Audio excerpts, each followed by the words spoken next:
Kag sa good vibes, halin sa isa ka car enthusiast, isa ka negrense karon ang isa na ka used kag brand new car dealer sa Bacolod City. Iban sa mga hard to find nga mga salakyan, sarang makitaan sa iyang car display center diri sa Bacolod City. Yaring report. Halin sa brand new o kun used nga Land Cruiser, Nissan Patrol, mga pickup truck, SUV, van, kag iban pa nga klase sa mga salakyan. Makita sa shop sa negosyante nga si Roy Visitacion. Si Roy, 15 na katuig sa industriya sang salakyan. Bangod isa siya ka car enthusiast. Huben pa lang siya, hilig niya na ang mga salakyan. May mga collection pa siya gani sa mga vintage cars. May gin-set up siya sa nga isa ka Kia nga salakyan. Ginisplay niya ini sa igad sang dalan. Kung may interesado, ginamit up niya lang ang kliyente.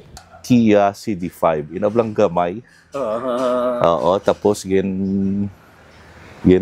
restore ko. Tapos at the time na natapos na obra, display ko siya.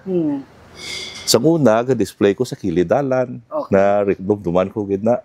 Tapos buta nga, dara lang sa Burgos Street, sa may temple. Okay. So, nadumduman ko na, mabutang pa ko na to sa itapikan ko pa na siyang salakyan for sale. And then, kung may matawag sa akon, bandlagan pa ko na to sa dalan. Sa nakabaligya siya sang isa ka salakyan, nagsunod-sunod na ini.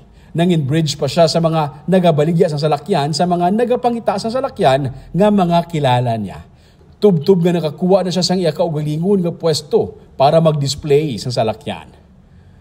Miyara gidabi sa mga nagapangita sang used cars kag mga hard to find nga mga brand new nga salakyan. Ang iyang mga kliyente halin sa mga nagapangita sang first car pakadto sa mga VIPs nga nagasalig na sa iya. For example, ang gabakal sa mga Land Cruiser mga which kisa happy ako na makitaan taman ang mga prominent family di sa Bacolod na gasulod sa imo. Na maka-akomodar ka sa ila. So, happy na ko na sa ginhalinan, tabla na halin sa gabay. Which is subong gabaligya, tabi sa may mga brand new kisa. Istorya ni Roy, pabalik-balik na ang iyang mga kliyente. Kay man, ginpahapos nila ang tanan sa pagkuha whether sang brand new man o kung used car. May in-house financing sila. Kag miyara man sang option nga magkuha sang iban nga financing company, depende sa kliyente. Actually, may mga tie-up man kami na mga financing company. So, kung diri sa amon, pwede ko right away mapa-approve as long as na makapasarta sa requirements ta, kag sa down payment ta. So, pwede na kami na lang tanan ma-process. Ang imo yung obrahon, ma-down ka na lang, and then pwede ko right away mapadala sa lakyan. Mas mahapos para kay client. Yes, so sa transfer kami naman ka-process, transfer of ownership. So sa kung ano anything na komportable sa client namon, gina-accommodar na lang namon.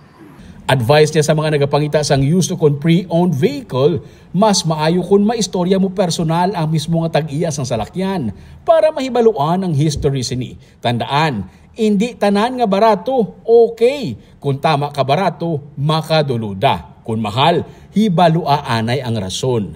Kay kung magbarato ka tama sa salakyan, ikaw mismo maminsar ka man nga barato ni siya. Okay, so basi may mga diferensya da or may mga tinago da. So kung magsubra naman ka mahal, actually, ang mahal na salakyan, makambal ko, may reason nga nagmahal siya. So base good as brand new man siya, or base ang history, base sa previous owner, bala naka-carpet man to, nakasirado man. So amo man na bala ka magsagod ang previous owner. Subong, may masobra na sa 50 ka mga brand new kag used cars nga gina-display si Roy sa GTG Car Center sa Yacal Street sa Capitol Shopping Center nga pwede mapilian sa nagapangita sang salakyan. Si Roy ang personal nga nagatubang sa mga kliyente para mabuligan sa pangita sang salakyan nga nagakaangay sa iya kag worth it man para sa tanan niya nga ginpangabudlayan.